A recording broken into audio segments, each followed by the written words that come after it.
All right, ladies and gentlemen, good afternoon. That's kind of sad, but okay. I don't have your exams. I tried very hard. Grading 40 exams in less than 48 hours with other things that I have to do was a little overwhelming. So definitely by Monday, I almost got through. I have 5 more exams left to grade. Okay. At least I think it's 5. Somewhere, I didn't count the stack, but it felt like 5 in the stack, okay? So I tried, but I couldn't make it, okay? So I'll have them for you on Monday. Just to give you an idea, performance is about what I expected. Some A's, some not doing so well. Lots of C's and B's, which is pretty normal, right? So I wouldn't stress about it over the weekend. It's not like I'm like, God, these are horrible. I need more time to grade them, okay? It's pretty much what I expected. Okay? I want to go over with you a assignment with you guys before we jump into today's discussion. Okay? So I want to go over this with you. Don't worry, this assignment is not due until March. So it gives you ample time to complete it, about a month to complete the assignment. But you'll see why you have so much time to complete the assignment as you look at it now. Okay? So basically, this is a fun chapter. This chapter, the next chapter, like I said, this is kind of the fun stuff here. Where we're learning about how do others try to influence us and how can we go about influencing others. And this chapter focuses more on the cognitive side of it, okay? How do we go about changing others' opinions and how do they attempt to change our opinions through persuasion, okay, and our attitudes, all right? Next chapter, we're going to be talking about social influence in the sense of behavior. How do others get us to behave in certain ways, all right? And how can we go about getting others to behave in ways in which we want them to behave? And they go hand in hand. We talked last class about the reason we care about attitudes is because we know that attitudes predict what? Behavior, right? That's why we give a damn about attitudes. So these chapters go hand in hand. And so for your assignment, you're going to be combining your understanding of these 2 chapters and applying it to the real world. That's why it's called social influence in the real world. And the purpose of this is for you to take the knowledge that you're going to glean from this chapter and the next chapter. You're going to understand how people try to change your opinions, how they try to change your attitude, and then how do they try to use that changed attitude to get you to behave in a certain way. Okay? And one of the best applications of this is in a sales environment, right? I mean, this happens all the time in the high-stakes sales environment or high-ticket item sales environment, right? It happens to a certain extent, and we're going to talk about that today with, sales and advertising for, what type of laundry detergent are you going to buy, things of that sort, right? But it's really much more evident and it has a much more significant impact in high-ticket sales environments like buying a car, perhaps buying a new TV or a new computer, or things of this sort, okay, where there's a significant investment on the part of the purchaser. So what I'm going to ask you to do here in this assignment, and you can find this assignment on Canvas now, all right, you'll see it there. It's available for you to download and to look at. And in this assignment, basically, what you're going to do is after you read chapter 6 and 7, which talk about persuasion, and we're going to go over today the elaboration likelihood model. Chapter 7, we're going to focus on compliance and various techniques that we use when we try to get people to comply with our request. Some of these are things like you see on infomercials all the time, like, but wait, there's more, right? Or the door in the face or the foot in the door technique. They're things we're going to learn about in chapter 7. But once you understand these issues, then you're going to go into a business, a high-ticket item business, okay? Where you're going to interact with a salesperson. Now, the key thing here is you do not need to buy a damn thing. Let me say that again. You do not need to buy anything. There is no requirement to buy anything here. But I want you to go into a car dealership or maybe a jewelry store or Best Buy and go to the big screen TVs, okay, like that type of thing. Like, don't go in looking for a flash drive, okay? But go in where the item that you're looking for costs some sort of money, and preferably a place where the salesperson makes money off of commission. Does that make sense? So they're motivated to try to get you to buy their product. All right? And you're going to go in there with the purpose of try to identify how are they attempting to persuade you to change your attitude towards their product, and what are they doing to try to get you to comply. And if you comply, what are you going to do? Buy it, right? So they're trying to get you to buy it. So they're trying to change your attitudes towards their product, and they're trying to get you to buy it. So they're trying to persuade you and get you to comply with their request, right? I want you to go in there and with the idea of, I have this knowledge now, I have this ammunition, like we talked about the G.I. Joe thing, knowing is half the battle, okay? Go in there with this knowledge and see what techniques are they using. And obviously don't bring a notepad with you and write it down or say, well, you're using the foot in the door technique on me right now, okay? Don't do that. But bring a notebook with you in the car so when you're done, you can start taking notes on your interaction, all right? And then your requirement here, your assignment, is that you're going to then write up an evaluation, okay? So you're going to write up an evaluation that summarizes your experience with this salesperson. Okay, so the first half of it should be, what was the experience? What type of establishment did you go into? What happened? What occurred? That type of thing, okay? So half of it's going to be kind of just a narrative of what occurred. And then the other half of it should be a critique of that, where you apply your knowledge of the persuasion techniques and the compliance techniques and critique that interaction and say, okay, well, it appeared that he was really attempting to persuade me through the central route of persuasion, which we'll talk about later today. And this is why, because of A, B, C, D. Right? And then as far as compliance goes, I noticed that he used a variety of compliance techniques. He used the foot in the door technique, which is a common technique. When we get to it, I'll tell you what that technique is so you can easily identify it. And they often use a lowballing technique, right? Or a wait, but wait, there's more. That's not all technique, right? Where, okay, if you buy today, I'll throw in the mud, or I'll throw in the floor mats, right? That type of thing. I want you to look for that. All right. The key thing, though, again, is don't buy anything. Just go in and interact. All right. And then that's what your assignment's going to be. I want you to be able to demonstrate knowledge of these techniques and also demonstrate an ability to identify them in the real world. Okay. Now, one thing. If you don't trust yourself, if you're the type of person that really thinks, I can't do this assignment because I'll buy something, I always buy something, if you really think that's the case, then talk with me and we'll come up with an alternative assignment. Does that make sense? I don't want you to feel, if you buy anything on this assignment, in fact, this is the order, okay? Here. Prequel to chapter 7 on obedience. Okay? Obey the commands of an authority figure. For this purpose, I'm the authority figure. Do not buy a damn thing. Even if this is a perfect opportunity. If you're in the market for a new car, you can kind of kill two birds with one stone. But your order is, even if you're in the market for a new car, you cannot buy the car on the visit for this. You got to go and then do this visit and then go back later that day and buy the car in the second visit. But you need to have do not buy anything on this visit. Does that make sense?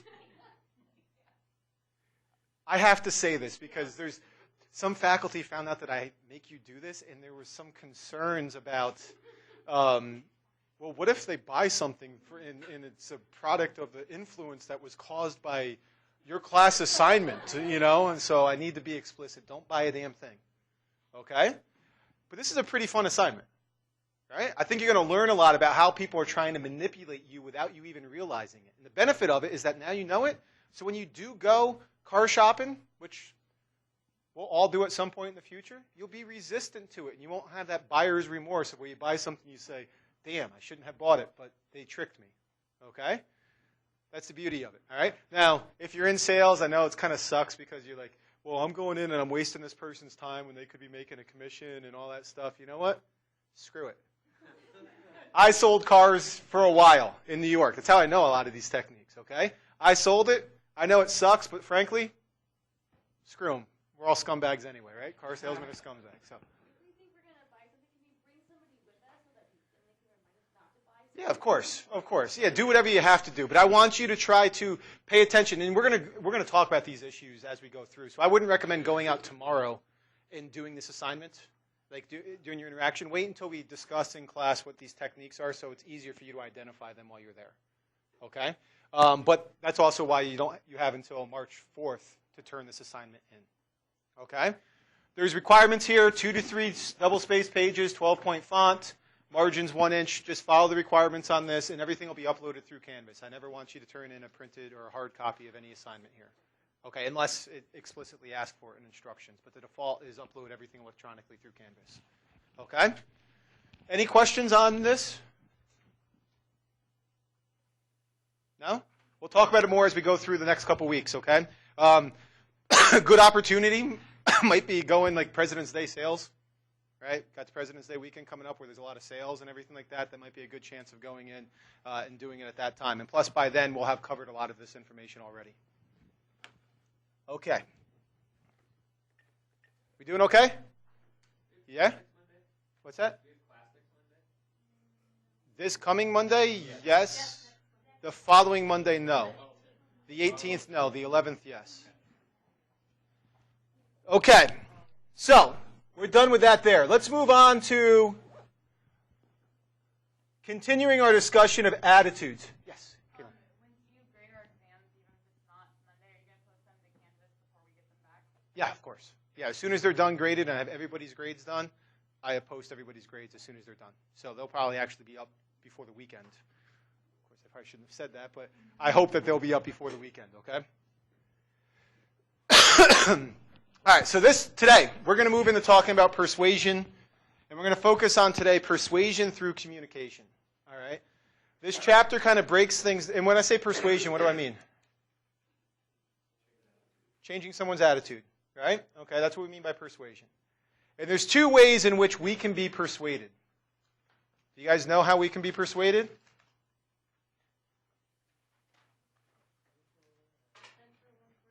No, I could see why you thought that, okay? But those are 2 routes to a specific source of persuasion.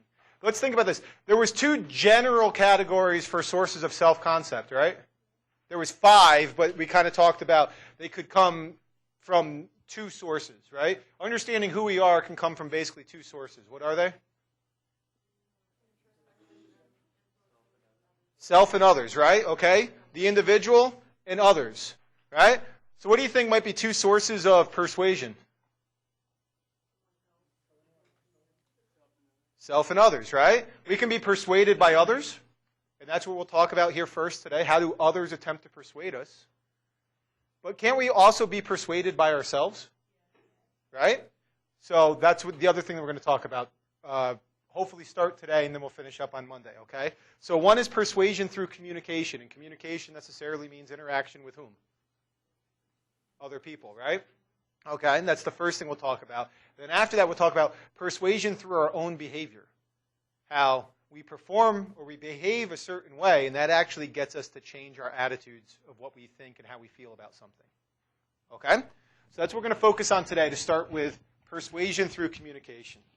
And what's the most common way in which you are bombarded with persuasive messages through communication? The media, advertisements, right? And since I already know that the vast majority of you do not read newspapers, I don't know you personally, but every class, what's probably the source of most of the media? TV, television commercials, right? Or even online commercials. If you watch everything through Hulu, you still get sucked into watching the videos or the commercials, right? So, commercials. And we just had what event? Super Bowl, where a ton of commercials get bombarded with, right? So to introduce the topic today, I'm going to show you a couple of Super Bowl commercials. All right?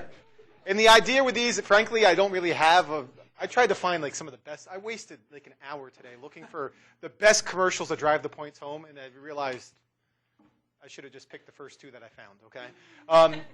So there's, like, I don't have an agenda on these, more than just I picked 2 commercials. But as you watch them, I want you to think about, how are they trying to persuade you? What are they trying to persuade you is a good idea, right? Because persuasion means they're trying to change your attitude towards something. So what are they trying to persuade you? And how are they doing it? So we're going to start that discussion today to see, can you identify by watching these, what are they trying to get you to believe, and how are they doing it? All right? So the first of these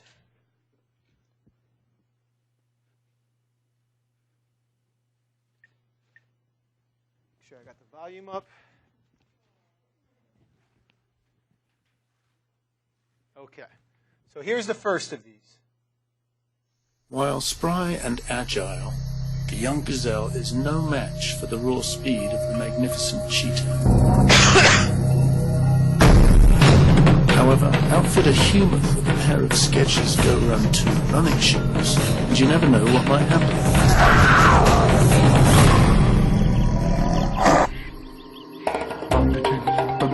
Introducing Skechers Go Run 2 with midfoot strike technology. They're designed for speed. All right. How many of you remember seeing that during the Super Bowl? Okay. How many of you watched the Super Bowl but were way too drunk now to actually remember any of the commercials you saw? Okay.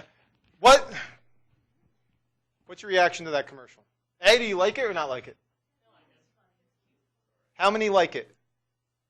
How many? If you're like, I don't care, then that's a separate category. How many say, yeah, I like that commercial? How many say, couldn't give two? How many say, no, it's horrible, I hate it? Okay, so nobody had a negative reaction to the commercial to begin with. Some liked it, others, no, really didn't care for it or didn't dislike it. Okay, you're what? Indifferent. Good. All right? So others had positive attitudes, others were indifferent. They just didn't care. Okay? What was the product? Or what are they trying to convince you of? To buy Skechers, okay? And how do they try to do that? Okay, so part of it is they're trying to get you to believe that you're going to be really fast, or faster at least. Does anybody believe that you're going to be as fast as a cheetah if you wear Skechers? Okay, good, okay. But you're going to be faster. Comedy? So humor is something that they're trying to do. Why would they try to do humor? It's more memorable. Why is it more memorable?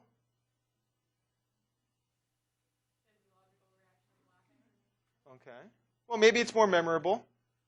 But why else might they use humor?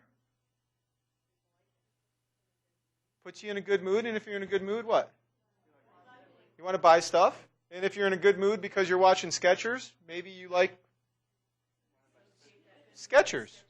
Right? Okay, so maybe that's part of the reason for humor. So they try to make you think that they're going to make you faster. They use humor. Anything else that they use? The guy's cute. Is he? I don't know. Is he cute? At least he's not unattractive. Okay. It's not me up there. Right? Okay. It's not somebody that's hideous. Okay. It's somebody who, at least the sum is cute. Okay. So maybe attractiveness of a person involved. Anything else?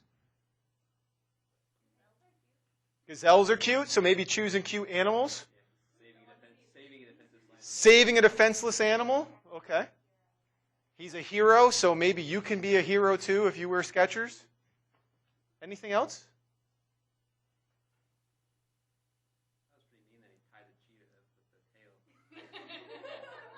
So you didn't like that? I didn't like it. I don't know. No? I was like, the cheetah's doing what it does. I don't know. Yeah, just let the cheetah be, man, right? It's like sitting there and punching a shark for eating a fish, man. Just chill, right? Okay? Chill, Winston. Okay? The other commercial? Never mind. Okay? I didn't show that one, but... so what's kind of the theme that we see from this commercial, at least? They're trying to get you to like their product, Skechers, right?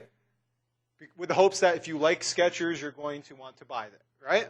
And what seems to be the approach that they're trying to use? Or approach is?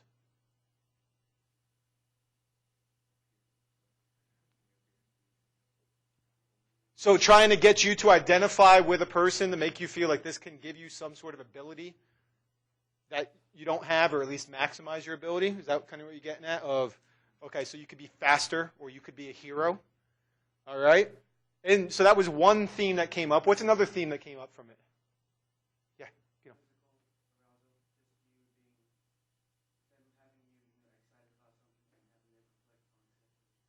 Okay, so in specifically what type of arousal are they trying to get out of you? Yeah, so what type of arousal or emotion are they trying to get? A positive or what? Happiness, right? Okay, that's the emotion, right? Okay, so they're trying to get you to be happy. Because the idea is that if you're happy, you'll associate that happiness with Skechers, and then maybe you're like Skechers more, right?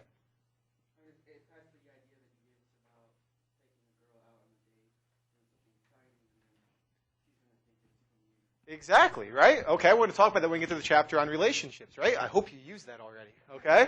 Right?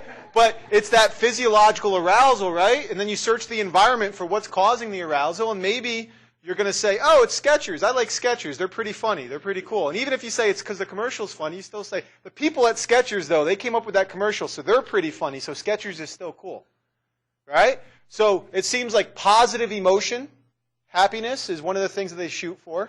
And also cuteness, whether it's cuteness of the individual in the guy or cuteness of the animal. Okay? So positive emotion, and then also trying to get you to associate that this can enhance your ability in one way or another. Does that make sense? Okay? Let's look at another commercial here. See if some of the same themes come up on this one.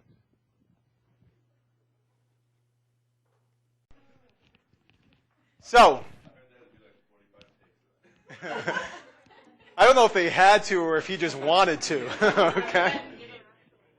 Or if she wanted to, right? I mean, so what are they doing in this commercial? What are they trying to get you to, what are they trying to persuade you? ChooseGoDaddy.com for your web hosting needs, okay? How are they trying to do that? You have no idea? Sexual appeal? Okay, so sex appeal? Maybe it all goes out the window. Humor again? Okay. What else? Yeah. Anything's possible, right? I mean, it's sex appeal maybe in the sense of maybe their target audience is more like Walter. So use our web hosting client. That's what GoDaddy does, right? It's a web hosting. Okay. Use our web hosting client, and maybe you too can get Bar Raffaelli. All right. Okay. What else might they be using? So we got humor. We got sex appeal. Maybe you too can score a hot chick if you use GoDaddy. Anything else? It's memorable. So it's distinctive. Okay, so maybe they picked something that was extreme or distinctive so it stands out from other commercials. Okay, possibly. What else?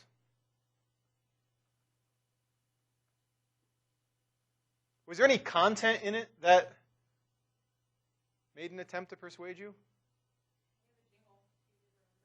Okay, so a jingle. Anything else? No? You're so focused on the kissing that you didn't notice anything else? All right, let's move back to the beginning again. I won't make you watch the whole thing again.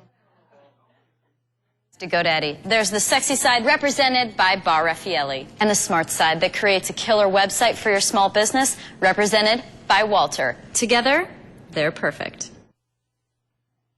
Is there anything in that content that she delivers at the beginning of it that might be a persuasive argument?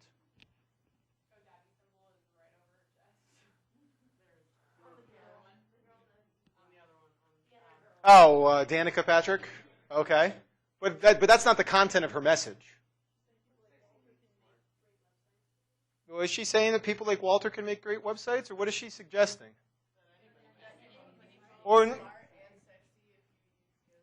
So maybe you're both smart and sexy, or maybe that the product that they offer is what? Yeah, that the product that they offer isn't just doesn't look good, but it has all of this technology and smarts behind it. Does that make sense? Right? So it's functional. What's that? It's the best of both worlds, and that's why she says, and both of these sides together is perfect. And then they show why they think it's perfect there. All right? I actually saw something on ABC News last night of this guy is getting like a ton of endorsement deals right now. And he's actually gotten like a lot of, for lack of a better term, he's been hit on a lot, where for some reason now a lot of women are contacting him and we'll talk about this later on. See, this isn't, This actually is a good example, and that's a good example. When we get to relationships, right? People are more attractive if they're associated with what? Other attractive people. Does that make sense? Right? So now all of a sudden he becomes more attractive because of this forced commercial. And the best part about it, right? Let's look at this. This is also fundamental attribution error here. We all know that she was paid to make out with him, right? But still, people, even though you know that, say, there must be something about him that's attractive, right? Or at least more so than it was beforehand, right? So he's more attractive now than if you had seen him without making out with Bar Raffaelli, right?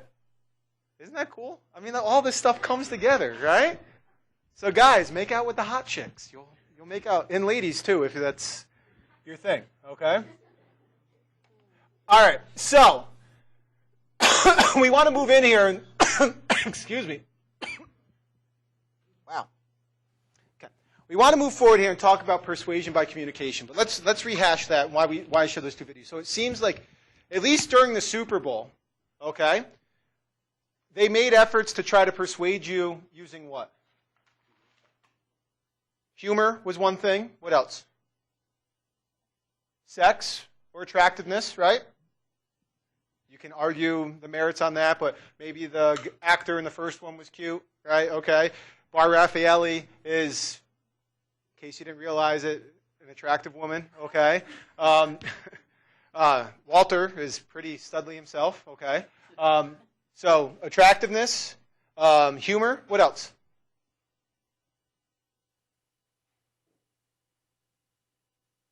Anything else? Making it memorable, making it distinctive, okay? Catchy theme song. And the theme song is what? When you say catchy, you mean it's kind of, not just that it gets stuck in your head, but it's also, it's a little distinctive, but it's also, yeah, it's poppy, right? It's not death metal. Okay, so it's poppy. It's a poppy tune that's catchy, gets stuck in your head. Humor. So it really seems like a lot of these commercials are trying to get you to like their product through what avenue? By making you happy, by putting you in a positive mood. Okay? So we're going to look at that and see, well, is that how most commercials go? Or maybe after we talk about different routes to persuasion, we can look back and say, well, gee, why during the Super Bowl might we find a lot of commercials that are all about putting people in positive moods, like the Volkswagen commercial, okay, with a guy from Minneapolis, the land of 10,000 lakes, man, okay, all right, talks with the Jamaican accent, or the, boy, I'm trying to think, what are some other commercials? The Doritos commercial with the goat, all right, or the Taco Bell one with the old people who are listening to that song, whatever that song is, the Set the World on Fire song, okay, all right. Yeah.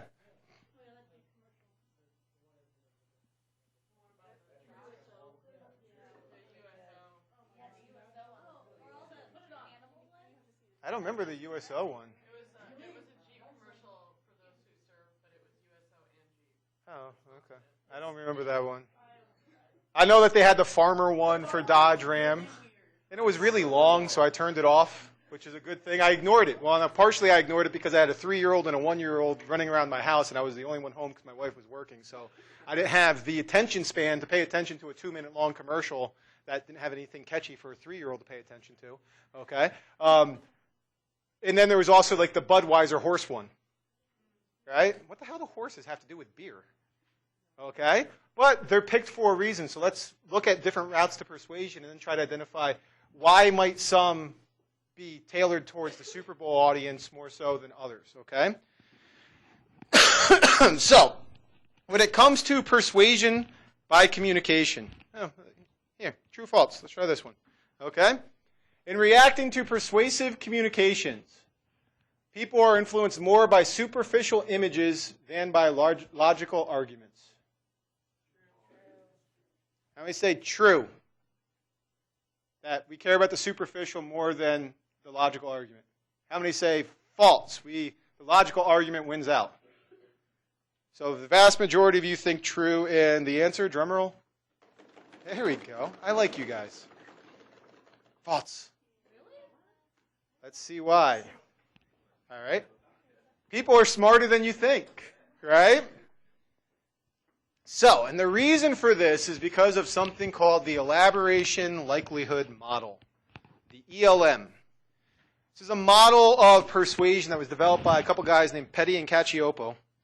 And it posits that when people try to persuade us, they try to change our attitudes, that persuasion can occur through two routes. There's two routes to persuasion.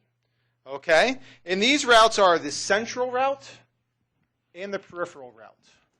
Now, before we go into saying exactly what these are, what do they sound like? Central route means what? Straight on, more direct, and peripheral means roundabout, outside, okay? Right? So that's basically how you can think of these. And if we're saying something is going through a central route to change our attitudes, how do you think it might be changing our attitudes? With an argument, like directly. It's directly affecting our attitude, right? How we think about something, right? Whereas if something goes through the peripheral route, we would say it's not direct, it is indirect. There we go, okay? I led you great that time, okay? It's an indirect route to persuasion, all right? So on the central route, the person thinks carefully about the message itself. So we're going to be influenced then by the strength of that message. Does that make sense? We pay attention to the argument that is being made, and the strength of that argument is going to influence whether we're persuaded or not. Right? So imagine that I'm trying to persuade you that Romney is the better candidate for president than Obama. Right? If you process that through the central route, what are you going to be looking for from me?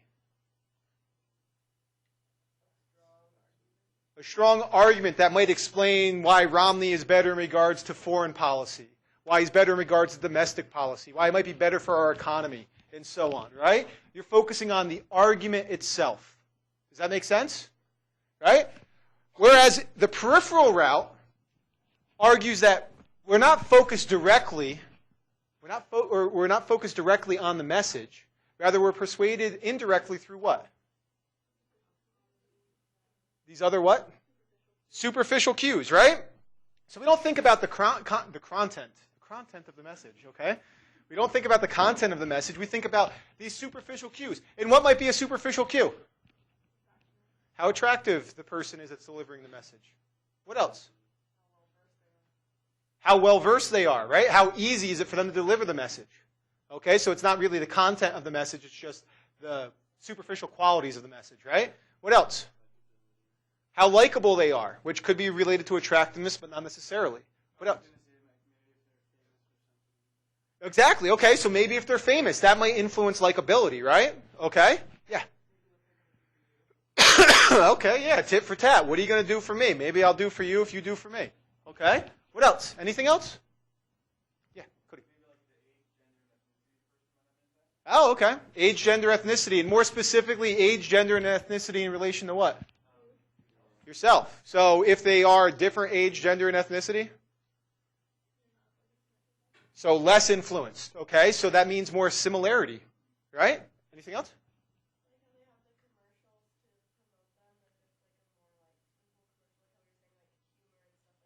Okay, so humor might be something else. Is it funny? Does it make me laugh? Okay, that's kind of superficial, right? It's not about the content. It's something, that can also be part of the message, but it's not the content of the message. It's the way the message is presented, right? Okay? But you see how this is now being influenced by things that really don't, what? Matter or have anything to do with what they're trying to persuade you, right? They have nothing to do with the object that they're trying to change your opinion of or your attitude towards, right? They're just something completely superfluous, right? Superficial, okay? So, now the difference here is that we'll be influenced, every one of us gets influenced by both of these, right? We process the information through both of these routes, Okay? In any one argument, we can process through both routes at the same time. But the extent to which we favor one route or the other route is going to depend upon our ability and our motivation to engage in elaboration. Boy, does this seem like kind of a consistent theme that's coming up in social psych? That we have an automatic approach to things, and if we have the ability and the motivation to put in the effort, we can do it a different way? Does that sound familiar? We talked about that as a way in which we go about doing what? Forming attributions of other people, right? Or of their behavior. Also of what? Applying stereotypes, right? Now we see something, it appears that we'll use the central route if we have the motivation and ability to engage in elaboration. So that suggests that what is more automatic? The peripheral route. Does that make sense? The easy route is the peripheral route. But if we have the motivation and ability to, we'll engage in the central route processing. All right, through elaboration. And elaboration is defined as a careful evaluation of the arguments presented. We elaborate on the argument that we are presented. Does that make sense? Yeah? So let's look a little bit at these different routes, and let's see how do we evaluate this information going through these different routes. Okay, so in the central route, the assumption of the central route is that we are attentive, active, critical thinkers. Is that a valid assumption?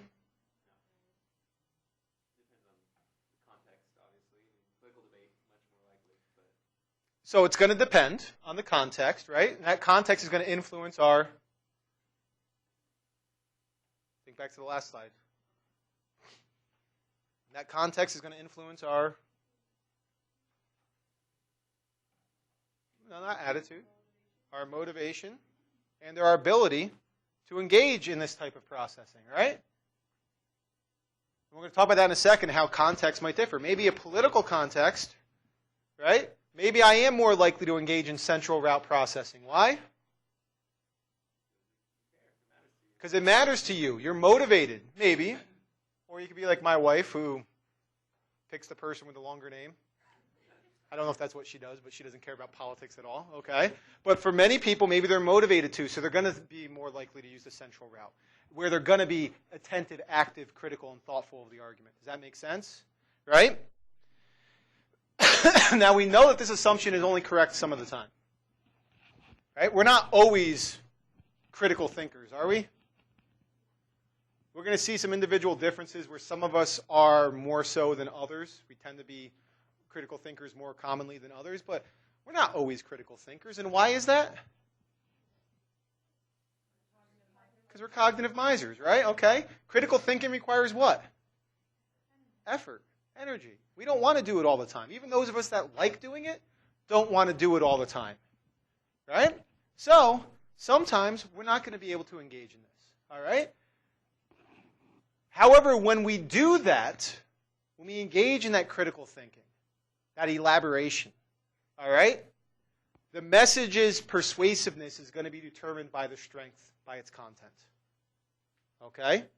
The more we process things centrally, the less peripheral things are going to influence our attitude. Does that make sense? We're just going to sit there. We're going to be able to ignore whether it's an attractive person in the video.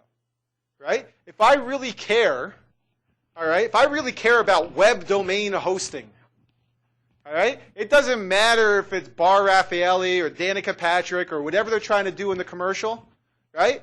It's not going to matter to me. I'm going to sit there and say, okay, what's the message that they're trying to tell me? Right? And I'm going to focus on that. Does that make sense? Does it? However, if we don't want to engage in that critical thinking, something else is going to happen.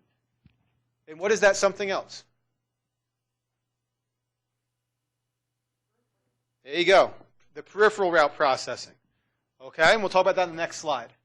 So the key thing here is that the central route is a thoughtful process. It's the deliberate process. It's the effortful process. Right? But just because it's effortful doesn't mean it's objective. What do I mean by that? I don't know if it's successful, because successful implies, well, even peripheral or central doesn't mean it's going to be a successful, persuasive message. But what do I mean by objective? If you're the person that's evaluating the message and I say you're not necessarily objective, what am I saying? Right? So you're not unbiased. So just because we engage in a thoughtful process doesn't mean that it's an unbiased process. Right? Our personal biases are going to influence how we process that information. And we'll talk about that later on. Right? So even if I'm really motivated, say politics. Politics. You guys ever see History of the World Part 1? You guys are way too young. Your homework assignment for this weekend is go watch History of the World Part 1. Okay? It's a comedy. It's funny. Okay? But say that you're really motivated and you get a political message. Okay?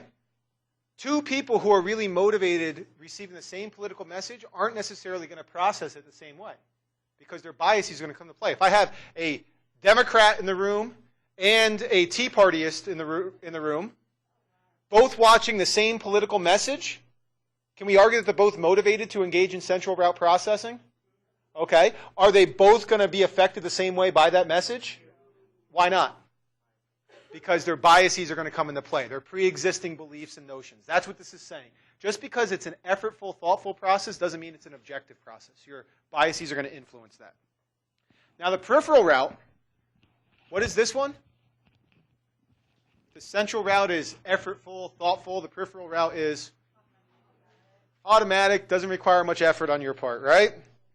Peripheral route occurs when we either don't care or we don't have the ability to engage in deep thinking at that point in time. Does that make sense? Like, say, the Super Bowl, do I really care about a political message during the Super Bowl? My mindset is football, fun, right? And say even I am motivated. Say I really care about that political cause, but it's a Super Bowl party. What have I been doing? Drinking. Just a cup of wine, right? Or a glass of wine, whatever it is. I don't drink wine, so I was trying to make it sound more sophisticated, but I should know I'm not sophisticated, okay? So all I had was a sixer, okay? But, or a 40 of Old E, okay? But say that I got a buzz going. Maybe I actually care about the message, but if I'm buzzed, I don't have the ability to engage in that critical thinking. Does that make sense? Okay? So at that point in time, the peripheral route is going to be likely to influence our decision. We can still be persuaded, but it's not going to be centrally. It's going to be peripherally. And in this route, we focus on these really simple-minded heuristics. And we're going to talk about what some of these heuristics are. What are these rules of thumb that we use to determine whether it's a good message or not? All right? The key thing is that these heuristics aren't related to the argument's strength. We just think that they're good. An example of this, which I'm sure you guys have thought about before, is say that I was a lazy professor and you guys had to write a term paper for me. What could be a heuristic that I could use to determine if it's a good paper? Yeah, I just sit there and say, okay, they wrote 8 pages. They wrote 8 pages. They wrote 4 pages. They get a higher grade. Right? Did I engage in central route processing of the paper? No, it's purely peripheral, superficial things.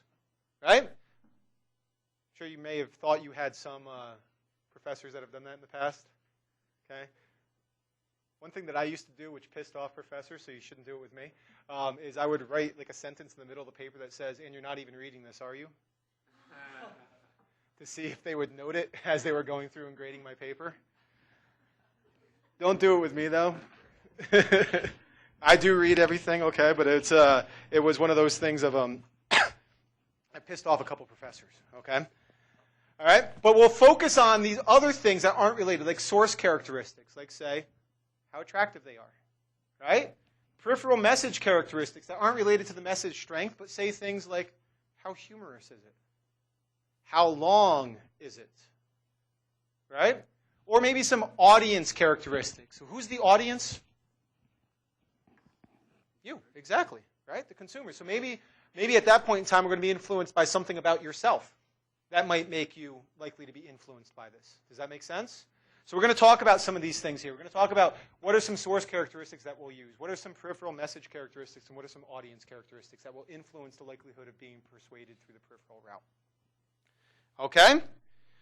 We also know that people are influenced by attitude or relevant factors, such as their own behavior. And I think we talked about this before when we talked about self-perception theory. Right? Do you guys remember that? Looking at your own behavior to learn something about yourself. Okay? So we're not going to go into a lot of detail here, but those are things there. And this actually comes up. We'll talk about this when we talk about the chameleon effect when it comes to compliance. Right? And I think we mentioned it when we talked about understanding the self of if you go into, say, the car dealership, one of the things that the salesperson is going to try to get you to do is start nodding your head. Like this. Okay? And I should have used this. This is a good idea. I'll do it in future class, okay? I bet you if I had done it where I made half the class close their eyes while I showed one half a commercial, right? And I had you guys, or I showed everybody the same commercial at the same time, but I had half of you nod your head up and down while you're watching the commercial, and this half go like this while you're watching the commercial, and I had you rate the commercial. The half that was shaking your head side to side would rate the commercial more negatively than the half that was shaking your head up and down. Right? See? See? Chameleon effect. All of a sudden now he likes today's lecture a lot more. Okay? Right? I'm doing a great job today, aren't I? Right? Okay? And we'll talk about that later on when we get to the compliance, or we'll reiterate it there, but that's completely attitude irrelevant, isn't it? But it'll change our opinion of something, right? If I sit there and get you to nod your head while I'm trying to teach you things about the car or the computer I'm trying to get you to buy, it's actually going to be likely to get you to like that product more just by nodding your head up and down. Okay? So now I'm going to look odd all class because now I'm thinking about it, all right? So this here basically is the elaboration likelihood model. All right? This is the model here where it posits that you get this message from the source, okay? And that source comes into the audience. And who's the audience? You, okay? You're the audience there. And then you're going to process that message through either the central or the peripheral route. And that's going to be determined upon whether you have ability and motivation. Okay? You might have high ability, but you just don't care. Right? Like I could be sitting at home feeling really good, awake, fully wide awake, and my wife is trying to persuade me that a certain curtain style is better than others. Okay? Tab tops are better than something else, and I have no idea what tab tops are. I just know it's a type of curtain. Okay? I could have the ability to be persuaded, but do I have the motivation? No, not at all. Okay? Just like I could try to explain to her why the 3-4 defense is a much better defense than the 4-3 defense, and she could probably process it, but she just doesn't care at all. Okay? Right? So if we have high ability and motivation, we're going to process it how? Through the central route, right? Okay, we're going to process it through the central route. If we either have low ability or low motivation, that's the key thing. We need to have both high ability and high motivation to use the central route. If we're missing one of those, maybe I'm really capable, but I'm not motivated. Or maybe I'm really motivated, but I just don't have the ability to do it. Okay? Then I'm going to use the peripheral route. What would be an example of being really motivated but not having the ability?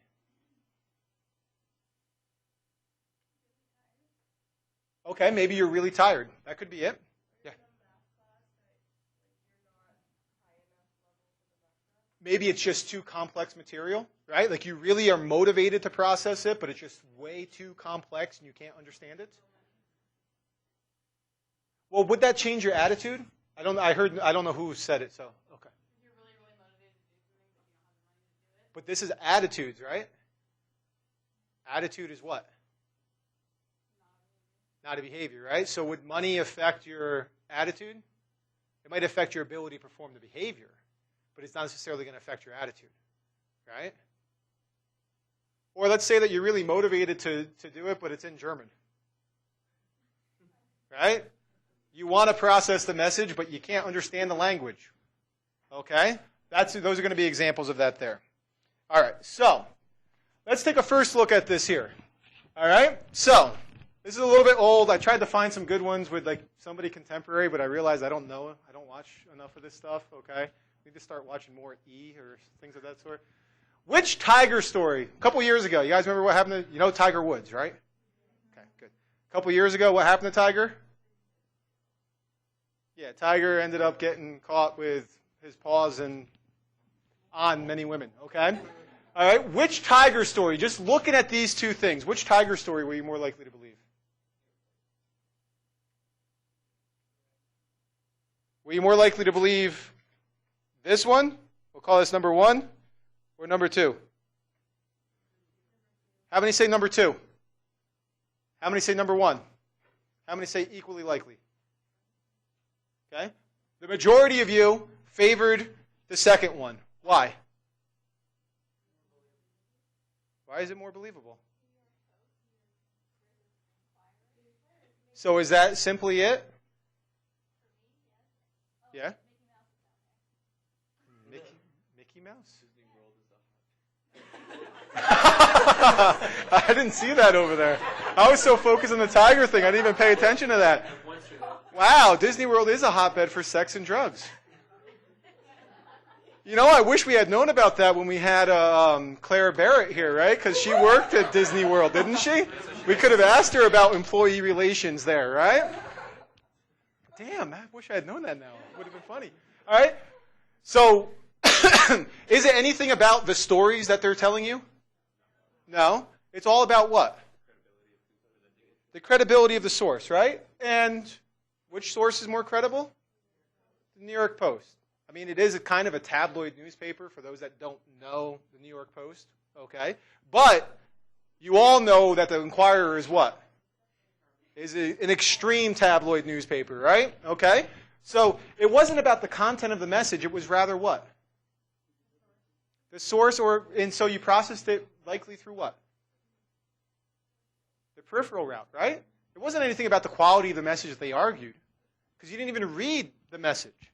You just look at it and automatically, remember, automatically, the peripheral route, automatically, you process it and you sit there and say, all right, I'm going to believe this one over this one, without even looking at the message itself. The source matters.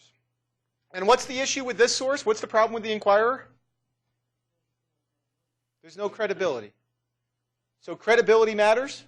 Source credibility matters if you're going to be persuaded by that source. Yeah? So, one thing that you say makes an effective source is credibility. I like how that segues right in there, okay? It worked, okay? What makes a source credible?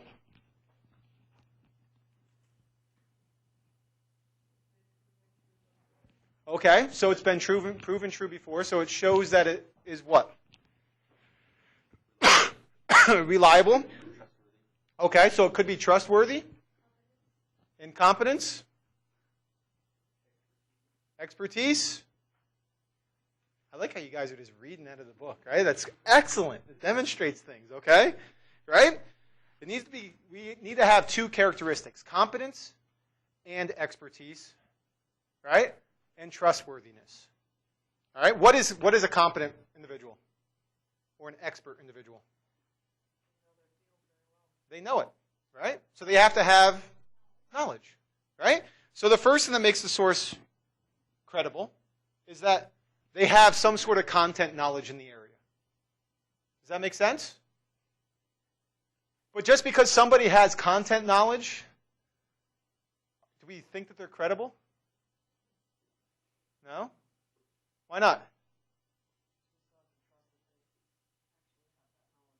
Well, let's say that you trust that they have the knowledge.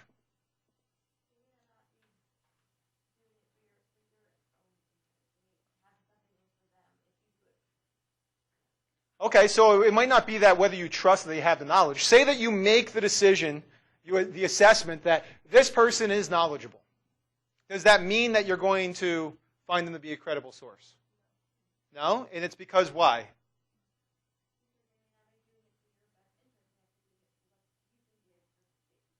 So you want to be able to trust them. Not trust their knowledge, but trust that they're being good people, fair presenters of information. Does that make sense? Who do you trust? Oprah. I trust Oprah too. Okay? Who else do you trust? Okay, you trust yourself. But this is from others trying to persuade us. Your mom, your parents, okay? Who else do you trust? Friends, okay. Who else do you trust? Teachers. Sometimes. You shouldn't trust me, okay? Oh, good. Who else do you trust? Health professionals. Police officers. Counselors. Scientists. Yeah, that was already thrown out. Police officers, scientists, health professionals, teachers, friends. Yeah, we are city friends, family, those type of things. But let's talk about strangers. What strangers do you trust? Firefighters. Okay. Doctors, health professionals, doctors, scientists, clergy. Clergy, okay. All right. This depends upon the topic. Okay. Who don't you trust? Lawyers, salespeople, politicians, criminals. All right? And why don't you trust them? Because they've been known to lie. So would you be willing to acknowledge that car salesmen might know a lot about vehicles? Okay, so would they be competent or experts in the field? Okay. Would you trust them? No? Good, you shouldn't, okay? All right? So trustworthiness deals more with, do they have something to gain? Right? Can I trust that what they're trying to tell me or persuade me to, they don't have some ulterior motive of that. They're actually looking out for my best interest. Right? And we believe health professionals are. Right? For the most part. Teachers, we think, are. But somebody trying to sell us something? Maybe not. Right? Lawyers? Maybe not. Right? Now what happens though, is there a way for a lawyer, or is there a way for a car salesman to get credibility? How? Okay, so get rid of the something to gain, like where I don't work on commission. Like, isn't that how CarMax works or something like that? Right? Don't they work on no commission for their salespeople? So if you get rid of something to gain, all right, how else could you gain credibility?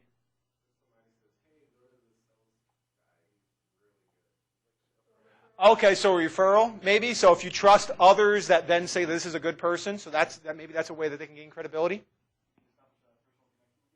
So try to establish a personal connection. Try to not to see you as a car salesman, but maybe as a friend, right? So try to build that connection. We'll talk about that when we get to compliance. If it goes against their best interest, how could a car salesman do that? Lower the price. Okay. We'll talk about that with compliance. Any other way?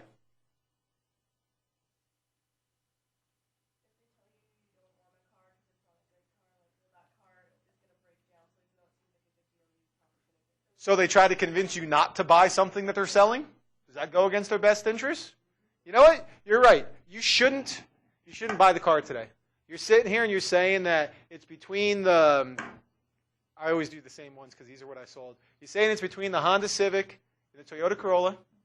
I get you on that. You already drove the Jetta. Before you make any decisions, I don't even want you to buy the car today. Go drive the Corolla. Does that then give me credibility? Why? I'm not just giving them an option, but I'm doing what? Yeah, I'm telling them, say, don't buy it. Go drive that other car. You want to make sure that you're making the best decision for yourself. But it perceives to them to be what? Going against my best interest. Of course it is. Please. Of course I want them to buy it that day, but I'm going to tell them, no, don't buy it. It's that reverse psychology, right? But it's reverse psychology because it goes against my best interest. Does that make sense? Right? I say, go drive that other car. It's against my best interest to do it, but I think that you should. Right? It's a way to increase credibility. Now, you guys aren't alone in who you trust. Here's some surveys from 2003, so about 10 years old now. All right? 83% of people trust nurses.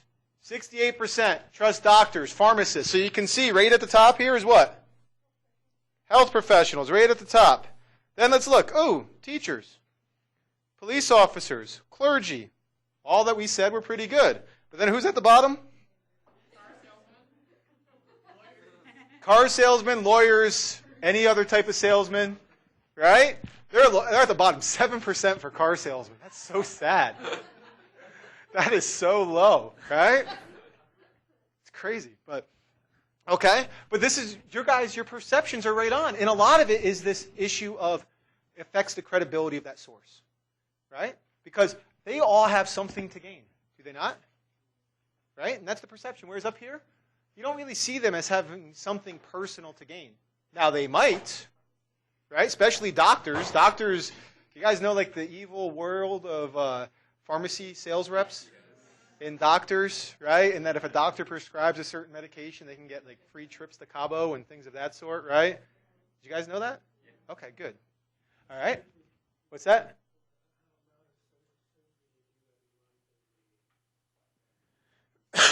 Yeah, they're all, I mean, everybody's a scumbag. As you leave this course, you're going to realize we're all scumbags, okay?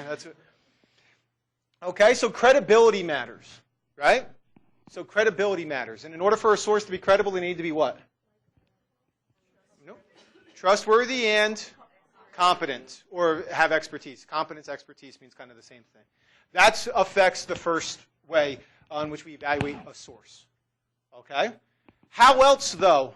What's another thing that we focus on when evaluating the source of the message? Not just whether they're credible, but what? Whether they're likable, right? And what's going to influence whether somebody is likable? We already talked about this before. These ideas came up when I asked you before about, hey, what matters? You threw out both of these already. If they're similar to you and they're attractive, right? We like people who are like us. Why? Because we like ourselves. And if you're like me, then you're cool because I'm cool. Right? We're selfish sons of bitches, every one of us, okay? The more similar the person is to us, the more likely we are to be persuaded by him or her. Because we say, hey, you're like me, you think this way, maybe I should think this way too. Right? So similarity matters. Okay? Which may be why, for the GoDaddy commercial, as much as it disgusts some of you in the room, all right, maybe for their target, why do I keep saying target? Okay? Maybe for their target audience, if their target audience is more the stereotypical, I'm saying stereotypical, computer science guy, right? That person is similar to them in some way or another. Does that make sense? So now I like that a little bit more. All right? And then also the physical attractiveness matters. Does that make sense? Yeah? You guys remember back to, I think it was Christopher Lake's lecture in here, where he talked about attractiveness in hiring. Right? And what did he use? What term did he use for like a phenomenon? Why do we think that attractive, why do we like attractive people? Why do we do that? You guys know what it is? Remember what phrase he used? No? There you go. What is beautiful is good. Right? If something or somebody is beautiful, that must mean that they're good all the way around. Does that make sense? That's a heuristic we have. We tend to apply it. We like beautiful people. We like beautiful things because we tend to think that if it's beautiful, it must be good. That affects how likable it is. Right? If it's similar to us and it's beautiful, we like it a lot. Does that make sense? So now we have credibility affects the source. Right? Or credibility is one of the things that we evaluate of the source. The other thing we evaluate is how likable that source is. Right? Let's see. Oh, here's a good example of this. Every time I see Meat is Murder, you guys ever see the movie PCU? I'm officially way too old now. PCU is a movie from like the early 90s with, what's his name? Son of a gun, I can't remember his name now. Oh, well, screw it. Okay. But anyway, in it, it's about being at a university where, they have I just remember Meat is Murder came up there. Okay. But here in this, what they did here in the 70s in this study is they had people go around and try to get people to sign a petition to remove meat from the university dining hall.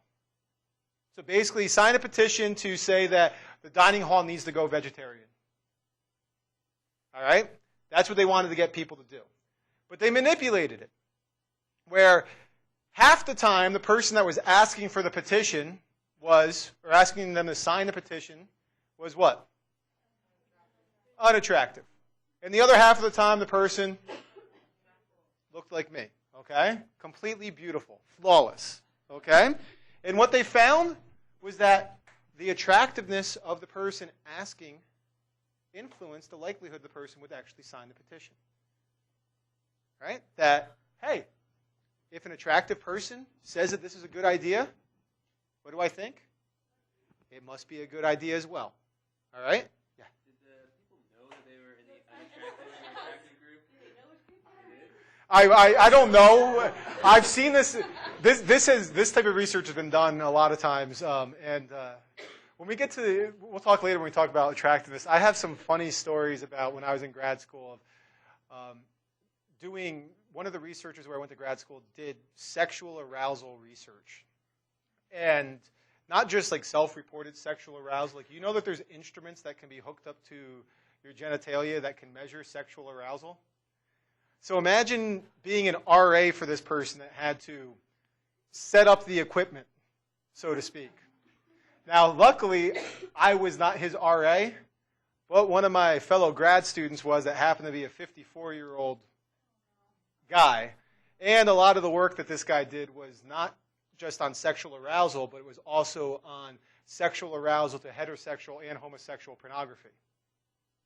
So it made for some funny stories about this 54-year-old guy for research purposes going to porn shops to buy homosexual pornography, heterosexual, and some of the stuff is like what stuff. You guys know Dr. West?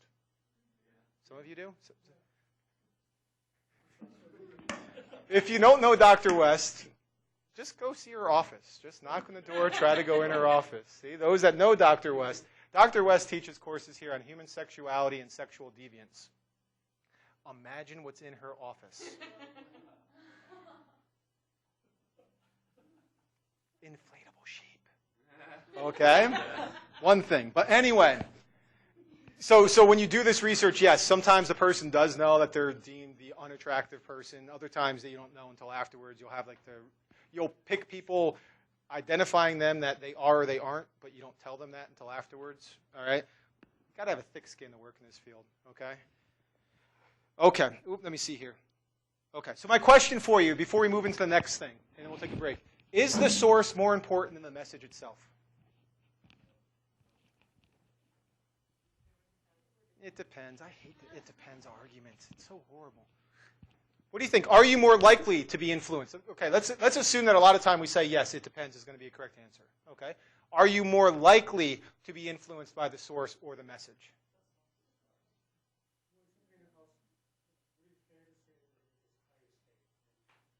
But let's say more likely across the board, all else being equal.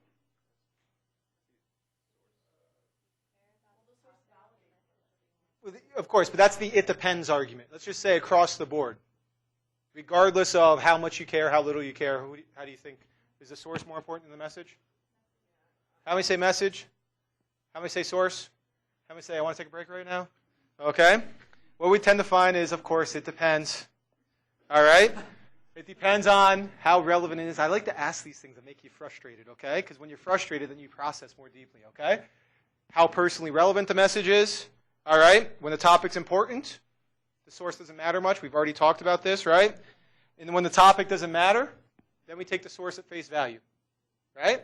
That's the motivation component, right? If I don't care, right? If my wife tells me that certain curtains are better than other curtains, I frankly don't care, and of course I'm going to believe her because why? Because she's my wife, she's trustworthy, and of course she's attractive. Okay? She's married to me. All right? And here's evidence of this. Okay? So in this first one here, we're looking here, and rather than pointing on there, up here this is favorable, so Higher values here mean that I have a more favorable attitude towards something. Does that make sense? Down here, I have a more unfavorable attitude towards it. Does that make sense? Okay? And so what we look at here is the role of the audience's involvement. If the person has high involvement, they really care, then we can see that a strong argument changes their attitude favorably. Does that make sense? But a weak argument changes their attitude negatively. Does that make sense? Because I care. I'm paying attention to the strength of the argument. Right? But when I don't care, all right, when I don't care at all, now all of a sudden, the strength of the argument doesn't matter. It doesn't really change much. Does that make sense? Right? But let's look at it differently. All right? Let's look down here at expertise versus no expertise. Right? When I have high involvement, when I really care, it doesn't really matter how expert or non-expert the source is. Why? Because I care about the message itself, right? But when I have low involvement, when I don't care, all of a sudden, the expert source is more persuasive than the non-expert source, suggesting that when I don't care, what am I doing? I'm paying attention, I'm focusing on this peripheral information of the source's expertise. Does that make sense? Evidence here then of the two routes to persuasion and how motivation influences the likelihood of using the central or the peripheral route. Sound good? Make sense? All right. Here's another example here that's pretty cool, and then we'll stop here, okay? Because this is the last one we talk about source. All right? The sleeper effect is a really interesting phenomenon. I always like phenomenon. It sounds like something from like the Muppets. Phenomenon. Dun, dun, dun, dun, dun. Okay? But the sleeper effect, and you guys can think about this. This has probably happened to you before, right? Is where the negative effect of the low credibility source goes away over time. Right? So say you read something and the source has no credibility whatsoever. Okay? Say you read something in the National Enquirer about, I don't know, what's something the National Enquirer would read? That there's rampant sex going on at Disney World. Okay? You read that in the National Enquirer. All right? So, I read that in the National Enquirer. Let me see here. Hold on a second. Okay. I read it in the National Enquirer right here. Okay, so let's focus on this first one right here. I read in the National Enquirer that there's rampant sex going on at Disney World. Okay? Do I say that that's a low credibility source? Yeah. So that is going to be this line through here. All right? Immediately, when, say I give you that article, let's do it this way. Say I give you the article that says there's rampant sex going on at Disney World, and you read it one time, I give half the class the article and say this came from the National Enquirer, and I give the other half the article and saying it came from the Seattle Times. Which one is more credible? Seattle Times? Okay, good. All right? So, I give you that, so the blue line is going to represent the Seattle Times. Sound good? All right? I give you that article, and then I ask you to rate what is your perspective of Disney World now? Okay? Where do you think more attitude change is going to occur? With which one? With the Seattle Times, because you trust that source more, right? So that's what's going to happen right here.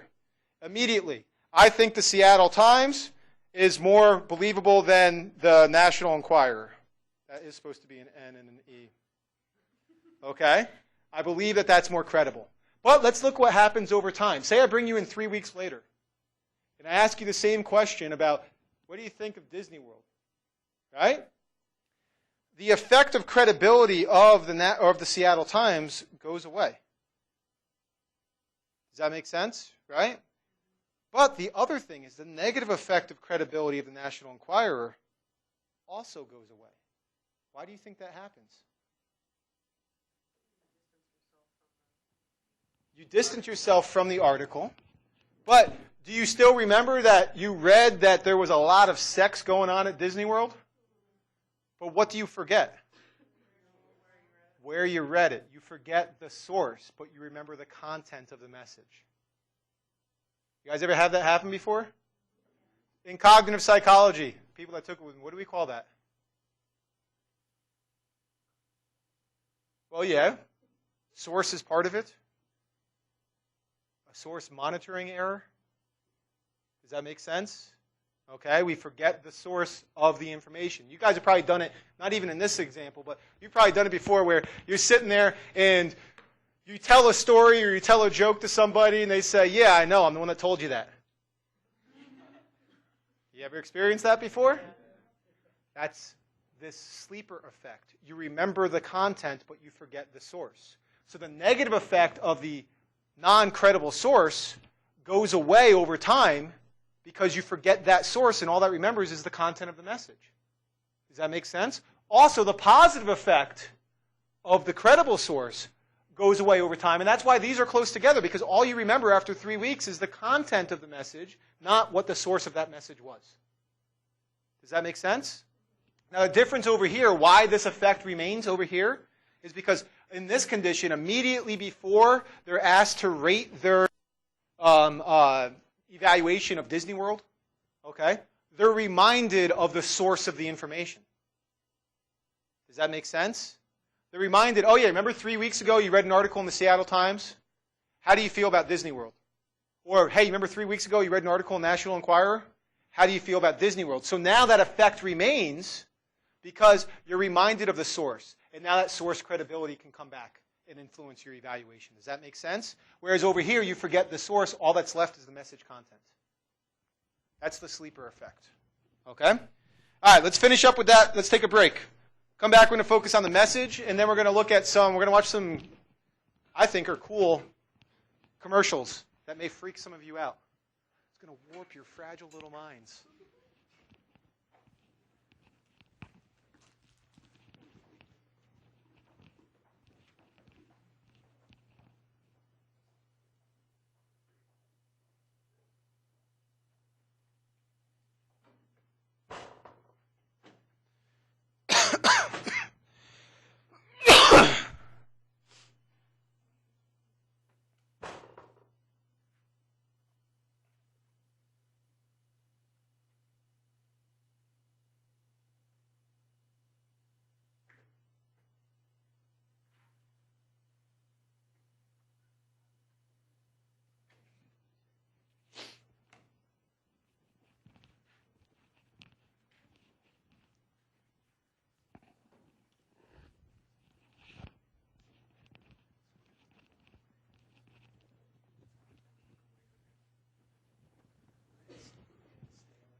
What does that say about the few of you then?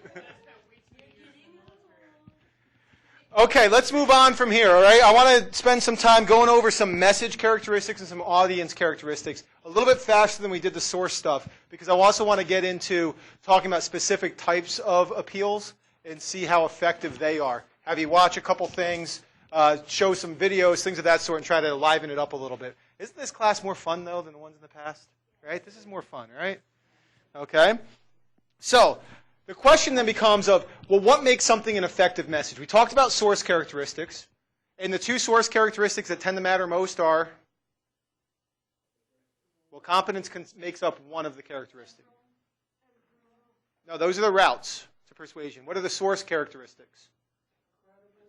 Credibility and likability, right? So those are the two, and then competence and trustworthiness are going to make up credibility, and likability is going to be influenced by attractiveness and similarity. You got it. Nailed it. Okay? So the question now is, well, what makes something an effective message?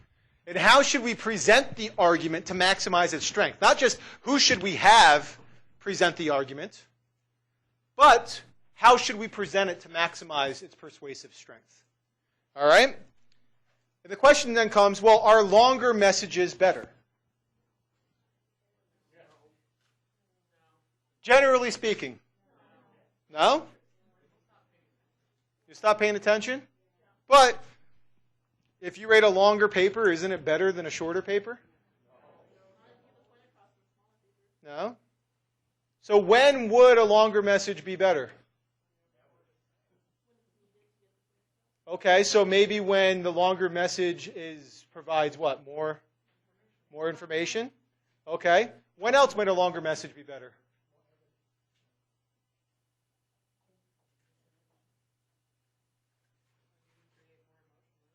Okay, maybe when it's more emotion.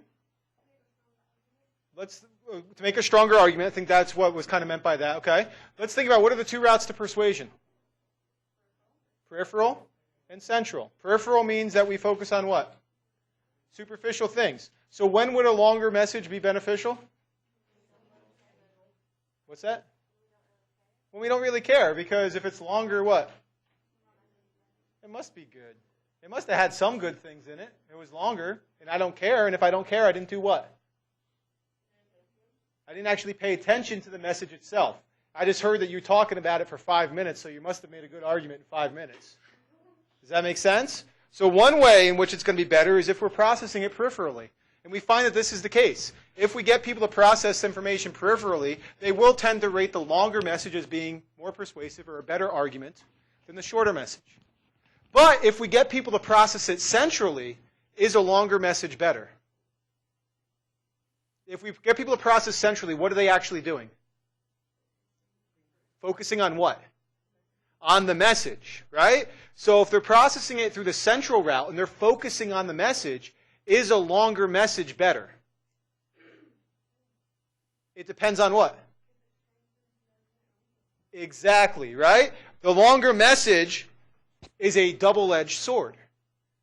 If the extra length results in additional strong arguments being made, then obviously it's a better message, right? Because I'm paying attention to the argument. And if the longer length strengthens the argument, then good.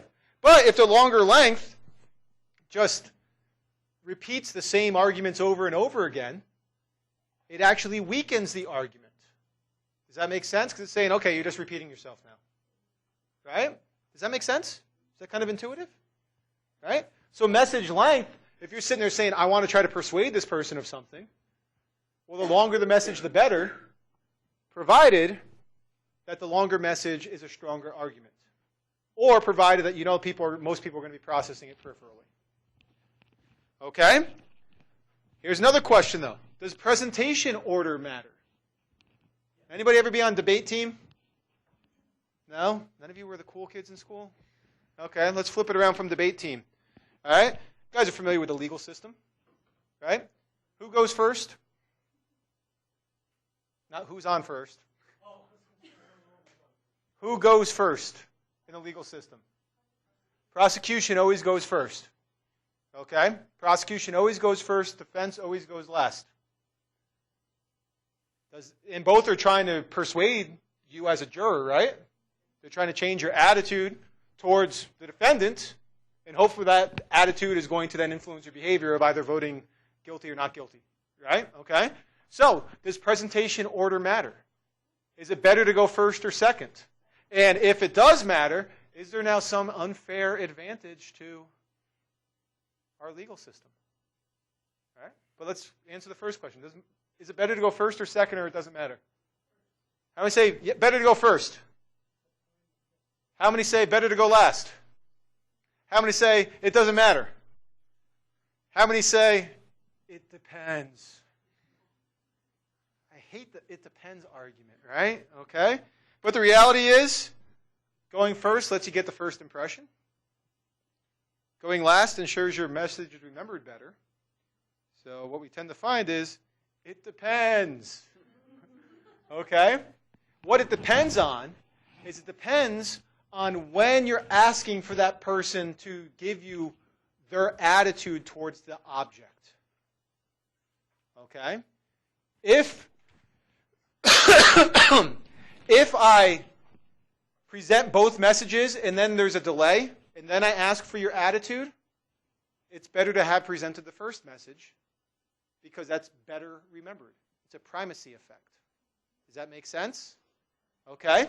However, if I give you the first message and then I give a delay between the first and the second message and I ask for your decision immediately after the second message, the benefit is for the recent message because we forgot the first message. It's weaker. Right? But if I give you both and ask for immediate decision, no benefit of going first or last. Okay? Or if I have a delay of equal length in between both messages and the decision, I don't get an effect. So again, it boils down to this it depends thing.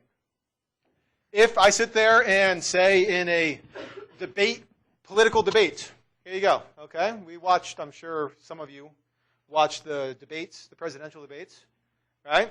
If I had asked you at the end of each topic, right, because they were both asked similar questions and then had to respond on those questions. If I asked you immediately after each topic, would there have been a benefit to going first or second? No, because it would have been more like this condition number 3 here, right? But say that they went first. Okay, say that they both presented and then I asked you a week later your perspective on that topic. There would be a benefit for going first. Do you see how that influences it? So again, it does depend. But generally speaking, they balance each other out. Okay? Other things that make an effective message. Here's a good question. In order to persuade somebody, I'm trying to do what? Change their attitude. So that means that what? My message needs to be what? Well, not just persuasive. Yeah, it needs to be persuasive. But the message, in order to change somebody's attitude, needs to be what? What's that? Needs to be informative. Yeah. I'm sorry? Focus on what you want them to change to, but by that definition, it means that the message I give them needs to be what?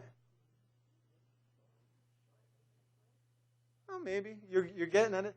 In order for attitude change to occur, the person's current opinion or attitude needs to be what? Change. So it needs to be different from my goal. Does that make sense? Right? So therefore, in order to change somebody's attitude, I need to give them a message that is different from how they currently feel. Does that make sense? Right? I mean, if somebody comes up here and tells me or tries to explain to me why the Yankees are the greatest franchise in the history of all sports, are they going to persuade me? Why not? Because I already know that. I don't believe it. It's a fact. Okay?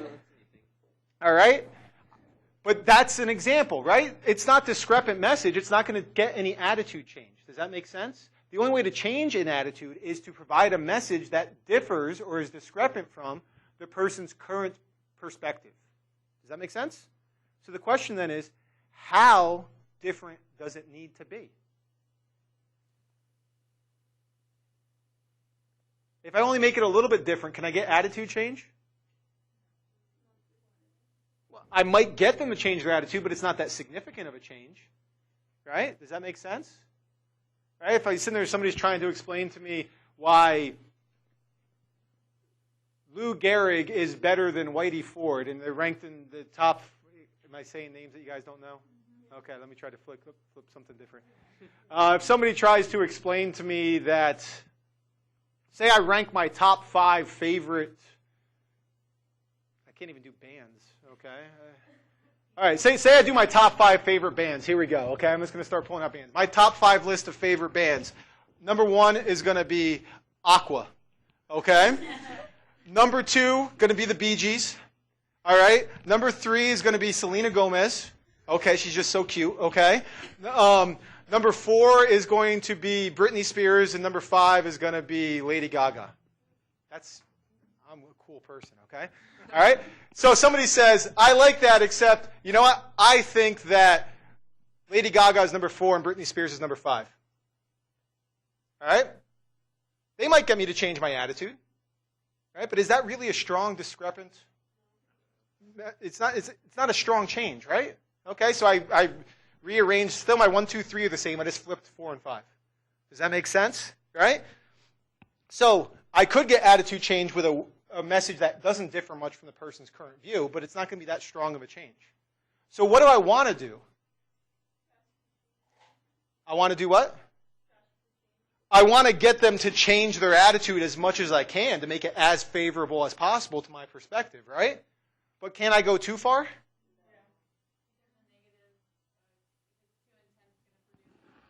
Exactly, right? So then how far is too far? That's what the question is, right? How discrepant should I make the message to maximize change without getting a reactivity effect going on where now they don't change and they get resistant to the communication? Does that make sense? And what we tend to find here is this inverted U of things. Okay, so let me show you here on this. All right, this inverted U.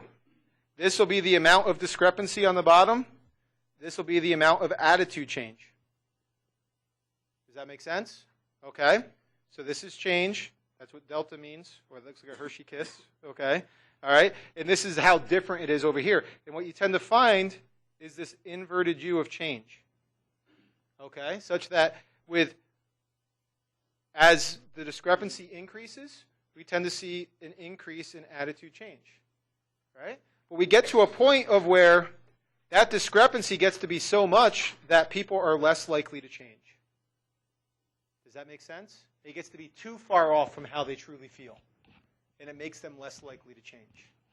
All right? So the moderate amount of discrepancy is the better way to go. And that's that inverted U, upside down U, what we talk about there. Okay? Other questions? Should we appeal to positive emotion? Yeah? Why do you think that? People want to feel happy? Right? Come on, get happy.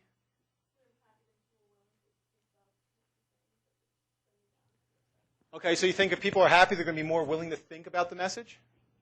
What do you guys think?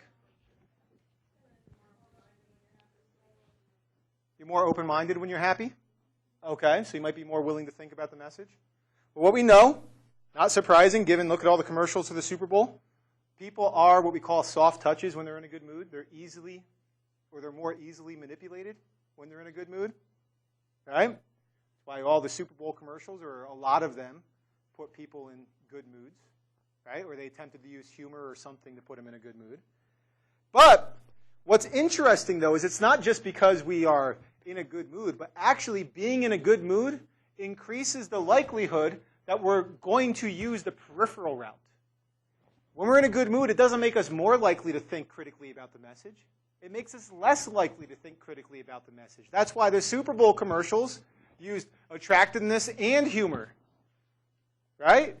Because I'm going to get you in a good mood, and then I'm going to use these other peripheral cues to get you to like my product. Right? Because when we're in a good mood, if you're in a good mood, what don't you want to do? Well, yeah, of course you don't want to be in a bad mood, so you're going to do everything you can to stay in that good mood. Right? But what else don't you want to do? Think. Right? You ever have that where you're in a good mood and somebody starts talking like politics or something like that, and you're like, dude, I don't want to think right now. Come on. Let's just shoot some pool. Right? Let's have some fun. Why do we want to think right now? Thinking is work. And when I'm in a good mood, I don't want to work. Right? So we actually find that that's the case, that people are more likely to process peripherally. So not only do they have decreased motivation to process peripherally, but we actually find evidence that you have decreased ability to engage in critical thinking when you're in a good mood. Because being in a good mood is cognitively distracting. And if you don't have the attentional resources, you can't do it. So if I don't have the ability or the motivation, how am I likely to process things? Peripherally. Right? Focus on the happy stuff. Right? Okay, here's a good one. Let's show you this one. One of my favorite commercials of all time. You ready?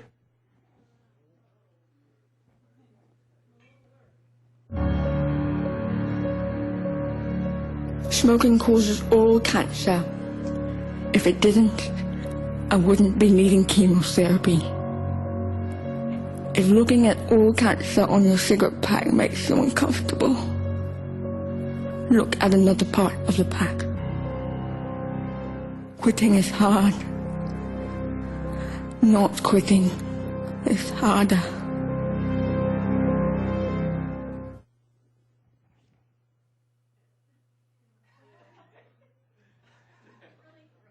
Is that a persuasive message? What are they trying to do? What are they trying to persuade you? That smoking is bad, right? Smoking is bad, I shouldn't smoke. That's what they're trying to change your attitude towards smoking and make smoking negative, right? Okay, that's what they're trying to do. Is that effective at getting people to not want to smoke and to quit smoking? You don't want to smoke? No? Okay. You are or not? An ex-smoker. Okay. Non-smokers. Does that make you not want to smoke? Okay. Smokers. You don't have to admit if you don't want to. Smokers or ex-smokers. Does that make you want to quit?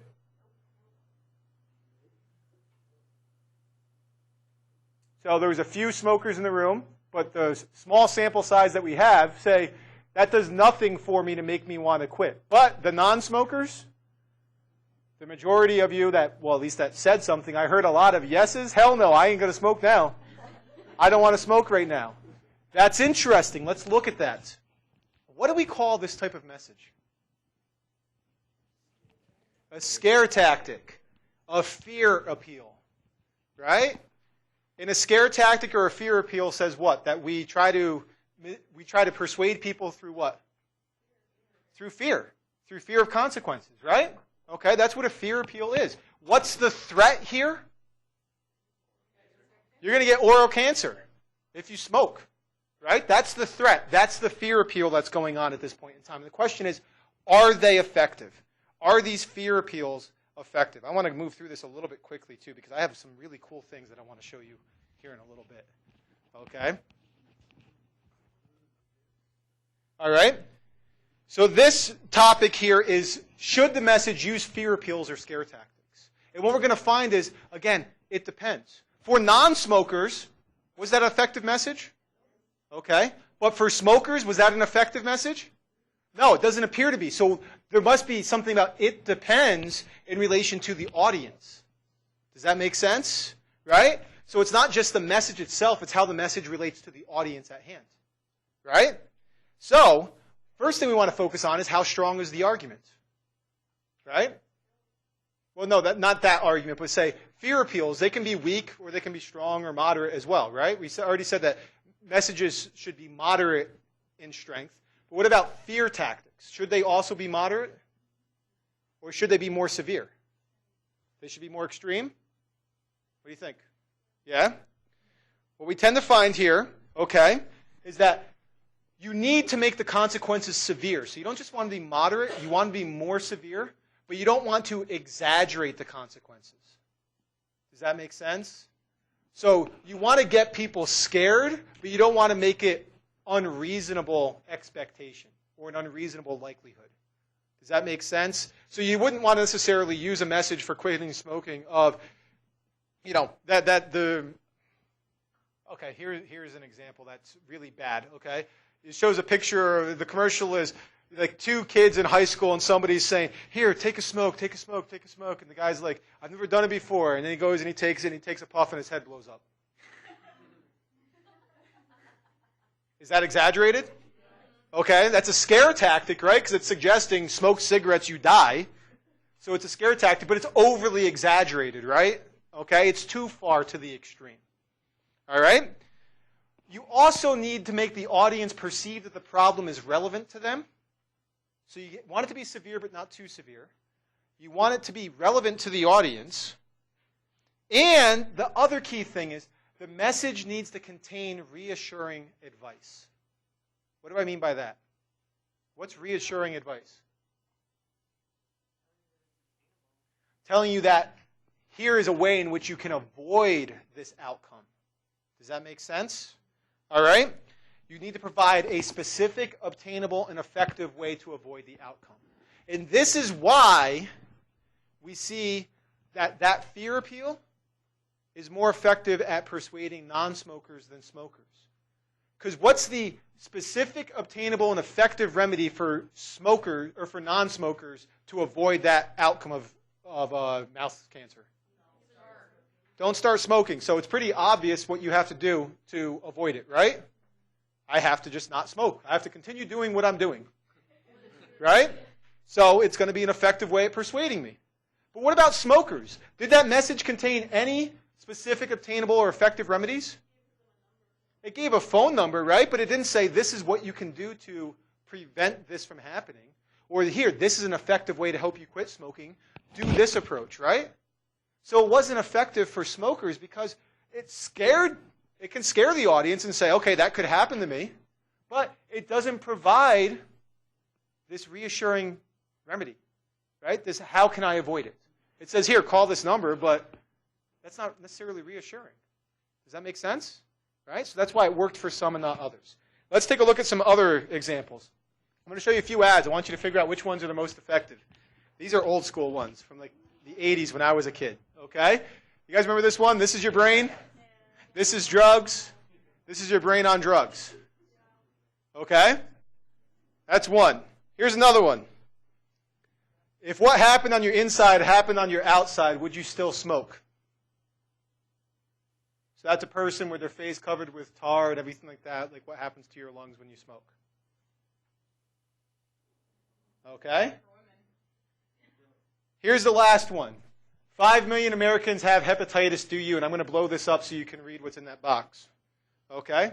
The hepatitis B and C viruses are more common and infectious than the AIDS virus.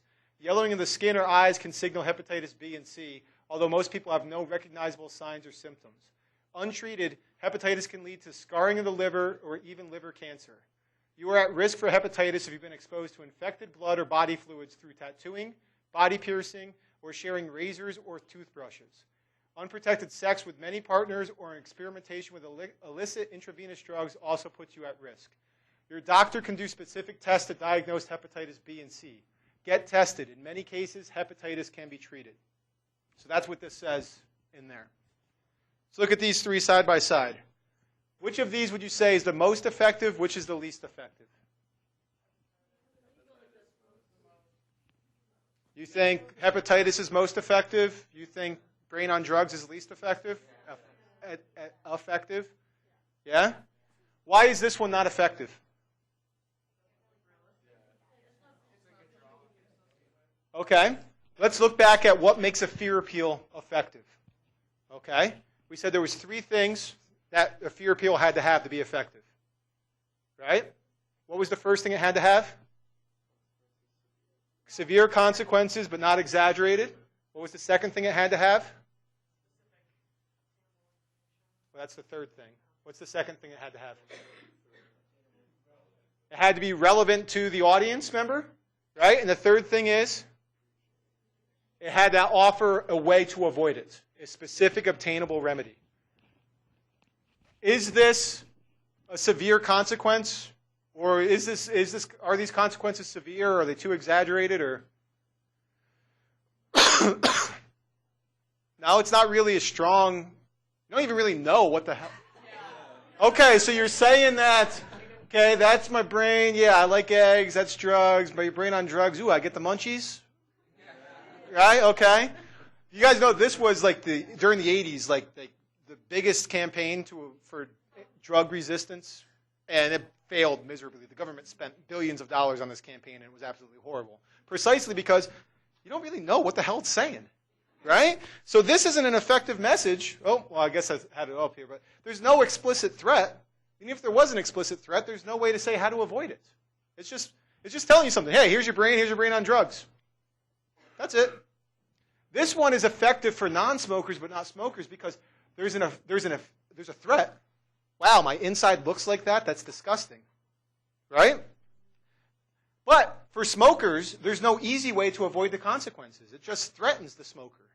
It doesn't say, how can I avoid that? How can I stop smoking? Does that make sense? But for non-smokers, it is easy. Just keep doing what I'm doing. So it's going to make non-smokers not want to smoke, but smokers, it's not going to be likely to affect them. But this one is most effective. It has an explicit threat. And it makes it relevant to people. It tells you who is at risk. And it offers an easy remedy. Get tested. It's treatable. Right? So that's a more effective message. Does that make sense?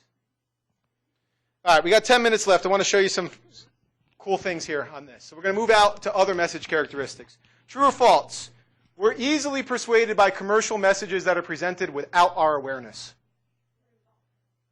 How many say true? How many say false? The correct answer is, drum roll, false. We like to think that we are easily persuaded, but we're not. Okay? But this is where we start to see some cool, sometimes creepy things that be going down, especially Disney's got some kinky people going on. We see that sex is rampant at Disney World, right? And let's take a look here at this stuff. Guys know about some of the subliminal messages in Disney films? We'll take a quick look at some of these here, and then I'm going to show you some. You think that some of these are a stretch? I'm going to show you one that you're going to be shocked by. Oh, I got to watch it on YouTube.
Heaven's drunk, the poison you use from the wolves of the eyes of a gambler now.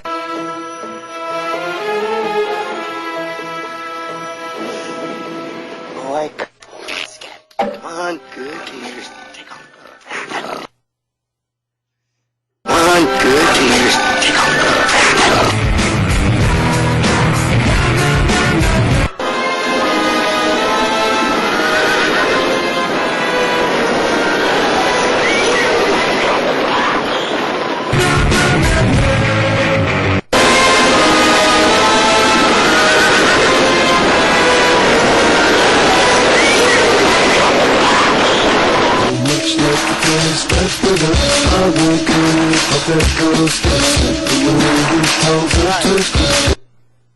Let's show you a couple other ones, though, because you could sit there and say, all right, you're stretching on those, right? We could say that's a stretch, okay? Especially the sound. When those that took cognition, we talked about backmasking, right? Guys, if you ever want to listen to something cool, play Britney Spears' Hit Me Baby One More Time backwards. You know what she says? Sleep with me, I'm not too young. Stairway to Heaven, play it backwards. It's an awesome one. I made students if you take my cognitive class, I will turn you into devil worshippers. Okay? That's what happens, right? Yeah, see, Kurt knows, okay? Should have seen what he did last weekend, okay? All right? But there's other examples here. Like, for example, there's some that are more obvious. Like in the Rescuers movie. You can't quite make it out, but look on your PowerPoint slide. This is actually a clip from the Disney movie The Rescuers. And you know what that is? That's a picture of a naked woman. It's in the film. We're not adding it. It's not something that we just think is there. That is a picture of a topless woman. Right there, that's one boob. That's the other boob. Okay? Right there. Who Framed Roger Rabbit? What's missing on Jessica Rabbit? Okay? So then the question then becomes, can these types of subliminal, all right, and these actually really aren't subliminal in the sense of these we can be consciously aware of, we're just not often consciously aware of them. Can they actually affect us? Can they change our attitude towards things? Can they change our behavior? Let's see in other examples. How about in advertisements? That's an advertisement for the KFC snacker. There's money in the lettuce. Right? They put it there for a reason. Why? Because they think maybe that persuades people. Or here, let's take a look at this one and see what you think of this one. Is anything odd about this one?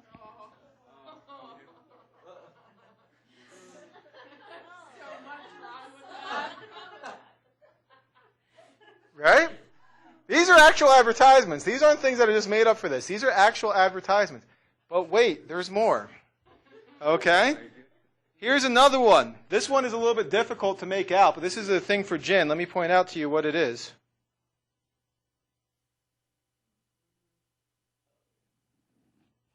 There's sex in the ice cube. Or another ice cube one, which this is perhaps the most disturbing one I've ever found. We all love Coca-Cola.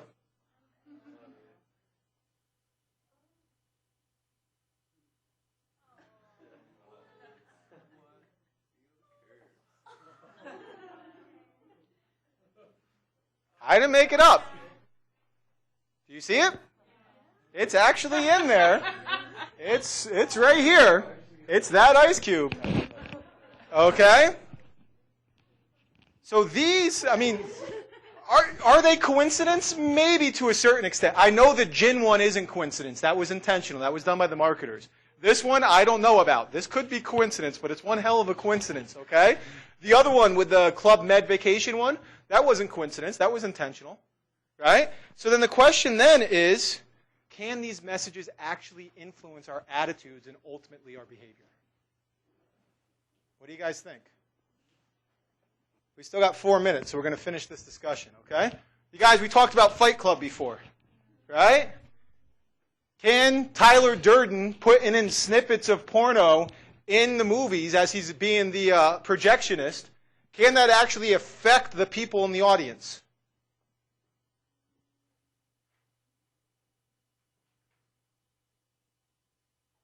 Here, let's talk about one of the first examples of this. Actually started in a movie, right? Where a person who owned a movie theater in New Jersey, I think this was in the 50s or the 60s, started to put in little snippets, there we go, snippets, okay? Put frames in the reel during the previews that said, eat popcorn, drink soft drinks, things of that sort, and put it in there. And he claimed that he saw a significant increase in his concessions revenue after he started doing that. That would suggest then that what? That they work, right? That putting these things in subliminally, where people weren't aware that they saw them, actually changes their attitude and ultimately their behavior. Do you agree with that? Do you think I can warp your fragile little minds by doing that? Well, that's different, though. That's not subliminal, right? I mean, they do that all the time, right? I mean, the best example I can think of this was the older movie, which was when I Swordfish, remember that movie Swordfish? Okay, Heineken basically owned that movie. They're all over that movie, all over the place, right? Logos everywhere, right? So that type of thing can work, but this is a little bit different.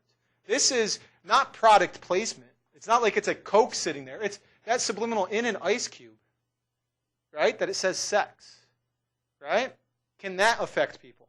What do you think?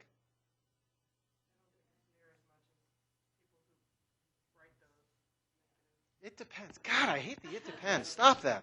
Okay, what we know, or what it's going to rely on is A, do people actually perceive these subliminal cues? Because if we don't perceive them, then they can't affect behavior. Does that make sense? Okay, and by perceive, I don't mean consciously aware. I mean, does the brain process them? That's the first thing we have to know. And B, then, if the brain does process them, do they ultimately influence behavior? Answer to A is yes. We do perceive. Our brain does process subliminal cues. And I think I mentioned this to you before, right? Research that I did about subliminal priming and juror decision-making and found that people can process it. But the question then is, does it influence behavior? And what we tend to find with the behavior side of it is it depends. It depends on whether the person is already motivated to take action or not. So what we mean by this is, if a person is thirsty, all right, and you subliminally present something saying, drink, drink, drink, they're going to drink. Does that make sense? However, if the person is not thirsty, they're not going to drink. And there's no difference in the likelihood of them drinking whether you gave them thirst primes or not. Does that make sense? That's the take home from this, is that, yeah, that subliminal stuff can warp your fragile little mind. You can look at that Club Med ad and want to go home and get freaky with your significant other. Okay? But it's not because of the Club Med ad per se. It's that you already had an inclination to do so, and that kind of just helped you get over the edge. Does that make sense?